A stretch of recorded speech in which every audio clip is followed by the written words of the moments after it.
We are walking from Isa Khan's tomb that we saw in the previous video towards the actual Humayun's tomb, which could also be considered a move from the Sur onto the Mughal dynasty.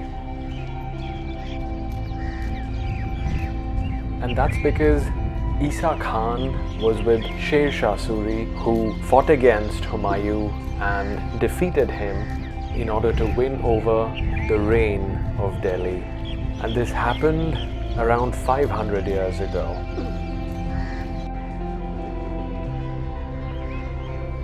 And so, from 1540 to 1555, Delhi was under the rule of the Sur Empire, which was started by Sher Shah Suri, and around 1555, Humayun won Delhi back.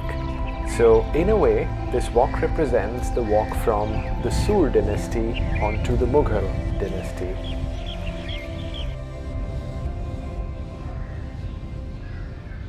I feel thinking about the history of a place and the historical context in which it was built, it makes the whole experience of that place all the more wonderful.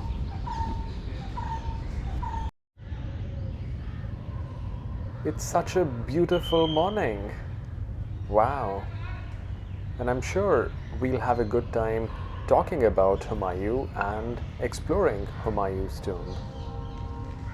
I mean, I'm not sure about you, but I'm sure I will have a good time. And also a good early morning walk. I'm kidding. You'll have a good time too. And this beautiful gate, it was actually relatively recently restored, and this is called the Arab Ki Sarai gateway. How wonderful.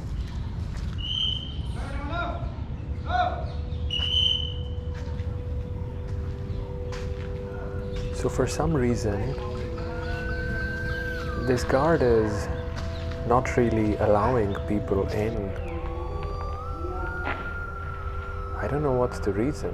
I mean, the place was recently restored. Of course, it looks a little scary, a little spooky. I'll still try to take a look and show you as much of this interesting space as I can. This is the Arab Ki Sarai, and to be honest, that entrance without the dome is kind of scary. Not sure if that's the reason that guy is not letting us into this interesting enclosure called the Arab Ki Sarai. This is where the craftsman who built the tomb lived. It's a beautiful day. So, there's some confusion in history about Humayun and his association with Delhi. The thing is, Humayun was the first Mughal who actually shifted the Mughal capital to Delhi, and he ruled the city and the whole Mughal India from this place called Deen Panah. So the Mughal ruler Humayun came to Delhi in the early 1530s, and that's when he built his capital where the old fort today stands. Or to put it correctly, he actually built the old fort, and at that time it was called Deen Panah.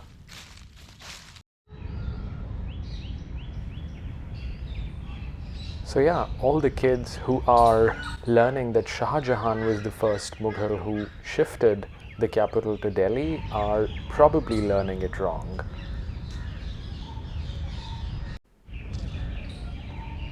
Alright, so finally we are walking right towards Humayun's tomb, and 100 meters from here you'll actually be able to see the Humayun's tomb as well, just beyond that gate. And I must say, I'm not really a fan of these tiles on this path. They seem a little too modern for Humayun's tomb. Humayun's tomb, of course, is not where Humayun lived, but this is where he was buried after he died. I feel it's almost important to call out that Humayun's tomb is where he was buried, because when we talk about tombs, like generally in the world, they're not really such big monuments, almost like palaces. But of course, in this part of India and in the Mughal India, tombs were built like this. They were huge. And as you can see right there, Humayun's tomb was built in memory of Humayun, and this is where he was buried as well. So Humayun died not too far from here. In fact, he died within the walls of the old fort, also called the Purana Kila, and it's maybe like 5 kilometers away from here, so not too far. And he did not really die a natural death. He actually ended up falling from the stairs within his library, and this was within the old fort, and that's how he died. He was only 48 years old. Of course, compare that to Isa Khan, whose tomb we saw in the previous video, who lived up to 95, and that's when he died. So we've barely touched the Humayun's tomb so far.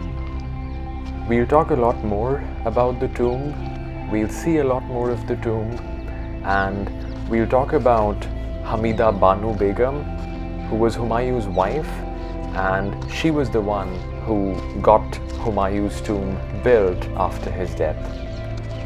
But I think we'll do all of those talking and experiencing in the next video. So I'll catch you again.